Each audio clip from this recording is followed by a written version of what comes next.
Hi everyone, I hope you are all well. It's time to find out what I'm going to be reading next. Now, as always, I announce the next 5 books I'm going to read. I'm going to announce the next 5 books in this video as well. And this time I decided to choose a genre that I haven't read in a long time, because actually when I picked my last 5 books, I just all of a sudden, when I started reading the first of our 5, I just got this feeling like I needed to read this particular genre that I'm about to announce.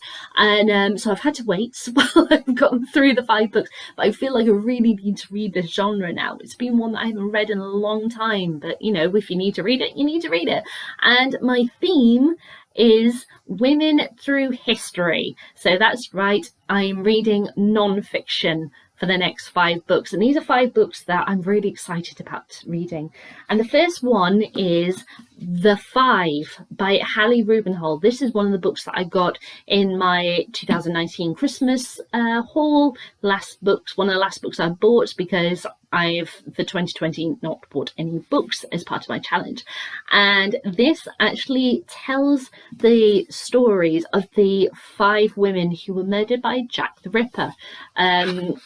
And as the blurb says, Polly, Annie, Elizabeth, Catherine and Mary Jane are famous for the same thing, though they never met. They came from Fleet Street, Knightsbridge, Wolverhampton, Sweden and Wales. They wrote ballads, ran coffee shops, lived on country estates. They breathed ink dust from printing presses and escaped people traffickers. But what they have in common is the year of their murders, 1888. Their murderer was never identified, but the name created for him by the press has become more famous than any of these women. Now, in this devastating narrative of 5 lives, historian Hallie Rubenhold finally sets the record straight and gives these women back their lives. So I loved that. I love the fact that she's telling their stories of how they lived, not how they died. And the thing of, why do we not think about their lives? Why do we not think about how they got to the point that they were prostitutes on the streets of London? Why they became prey to Jack the Ripper? I love that she's seen them as women and telling their stories. And it won the put my teeth in. Bailey Gifford Prize for Non-Fiction in 2019, and I'm really excited to read this. So the first book I'm going to be reading next out of this group is The Five by Hallie Rubenhold. Now, the next 2 are actually written by the same biographer, but it's a biographer whose books I've never read before. So I'm very intrigued by this. And the first one I am actually really, really seriously excited to read. And that is In Byrons Wake by Miranda Seymour. Now, the thing with me, right, I studied IT at university, and I remember it vividly, I had a whole lecture that was solely dedicated to Ada Lovelace, the daughter of Lord Byron. And the reason why is because she came up with the concept. It's the first ever recorded concept of the modern computer. I know. Lord Byron's daughter came up with the whole way of computer systems, or at least the concept of it. And so I wanted to read more about her, and I went to a literature festival event. This was, I think, 2, maybe 3 years ago now, and Miranda Seymour was promoting this book. So I bought this book, and I haven't got around to reading it. But just to read you the blurb. In 1815, the clever, courted and cherished Annabella Milbank married notorious and brilliant Lord Byron. Just 1 year later, she fled, taking with their daughter, their baby daughter, the future Ada Lovelace. Byron himself escaped into exile and died as a revolutionary hero in 1824, aged 36. The one thing that he asked his wife to do was to make sure that their daughter never became a poet. Ada didn't. Brought up by a mother who became one of the most progressive reformers of Victorian England, Byron's little girl was introduced to mathematics as a means of calming her wild spirit. Educated by some of the most learned minds in the country, she combined a scholarly discipline with a rebellious heart and a visionary imagination. As a child invalid, Ada dreamed of building a steam-driven flying horse. As an exuberant and boldly unconventional young woman, she amplified her explanations of Charles Babbage's unbuilt calculating engine to predict, as no one would do for another century, the dawn of the modern computer age. Drawing on fascinating new material, acclaimed biographer Miranda Seymour reveals the way in which Byron, long after his death, continued to shape the lives and reputations of both his wife and daughter. During her life, Lady Byron was praised as a paragon of virtue, but within 10 years of her death, she was vilified as a disgrace to her sex. Well over 100 years later, Annabella Milbank is still perceived as a prudish wife and cruelly controlling mother, but her hidden devotion to Byron and her tender ambitions for his mercurial, brilliant daughter exposes a deeply complex and unsuspectingly sympathetic personality. Miranda Seymour has written a masterful portrait of two remarkable women, revealing how two turbulent lives were often governed and always haunted by the dangerously enchanting quicksilver spirit of that extraordinary father whom Ada never knew. So yeah, in Byrons Wake, I'm very, very excited to see what Miranda thinks of Ada and Annabella and such. And going straight on to the next Miranda Seymour book, because I absolutely love her, and I haven't read a biography about her, is Mary Shelley. I love Mary Shelley. I love Frankenstein. Why have I not read one of her biographies before? I don't know.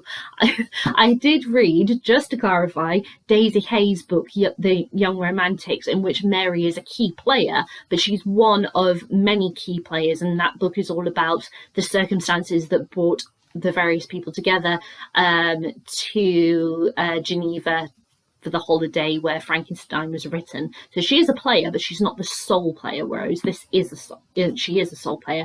And Miranda Seymour's biography of Mary Shelley is said to be the definitive one. So, and I have a copy. I thought, why not give it a go?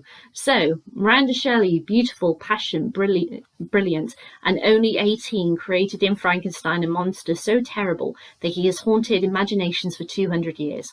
Meanwhile, she herself embarked on a life scarcely less tormented.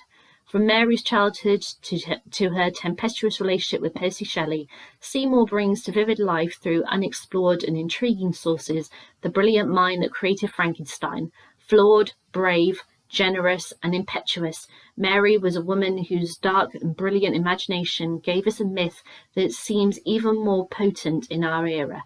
Miranda Seymour has written a richly woven biography of the extraordinary woman behind literature's most captivating horror story. So yeah, so that's Mary Shelley.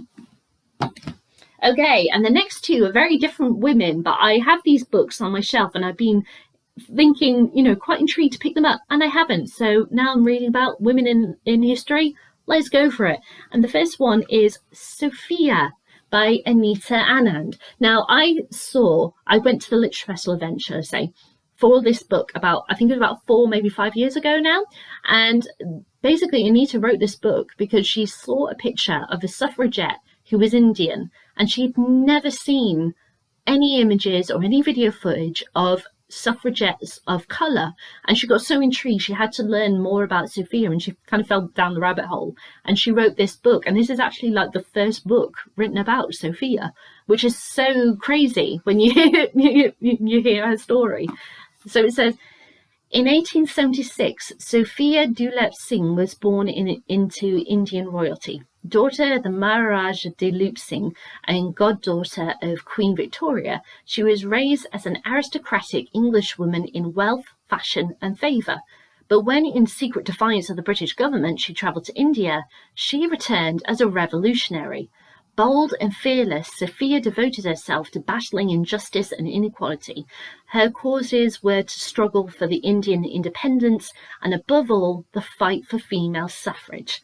Meticulously researched and passionately written, this enthralling story of the rise of a woman and the fall of the empire introduces an extraordinary individual and her part in the defining moments of British and Indian history. So I'm like, yes, I want to learn more about Indian history and, the British Empire and such, and I want to know about Sophia. So I'll be reading Sophia. And the final one is more British monarchy. Is about a woman who we wouldn't really have our British monarchy without. And that is Catherine Swineford. It's written by Alison Weir, and as it says, the story of John of Gaunt and his scandalous Duchess. John of Gaunt, not Gout. Why did I say Gout? John of Gaunt. So Catherine Swineford was the first mistress and later the wife of John of Gaunt, the Duke of Lancaster. Her charismatic lover was one of the most powerful princes of the 14th century, and Catherine was renowned for her beauty and regarded as enigmatic. Sorry, I need to put my teeth in today, I swear. And regarded as enigmatic, intriguing, and even dangerous by some of her contemporaries. In her impressive new book, Alison Weir has triumphantly rescued Catherine from the footnotes of history, highlighting her key dynastic position within the English monarchy. She was the mother of the Beauforts, then the ancestress of the Yorkist kings, the Tudors, the Stuarts, and every other sovereign since. A prestigious legacy that has shaped the history of Britain. So I'd like to learn more about Catherine. I remember I got this because I desperately wanted to see a biography of Matilda, the Henry I. Daughter of Henry I and mother to Henry II. I was about to say wife of Henry I, and I was like, nope, that's the wrong person. Next generation down. Because I find Matilda. I really am getting myself in the muddle now, aren't I? I find Matilda fascinating, but can I find a biography of her? Can I heckers like? But I remember I came across this book when I was hunting for a biography of her, and I thought, oh, I'll get that. I'll see how I go. Not ready yet, but I will now. So those are my next 5 books. So we have the 5 in Byrons Wake, Mary Shelley, Sophia, and Catherine Swineford. And I will see how I go with those, and I'll be back with my thoughts of the 5 as soon as I'm done. All right, guys. Bye.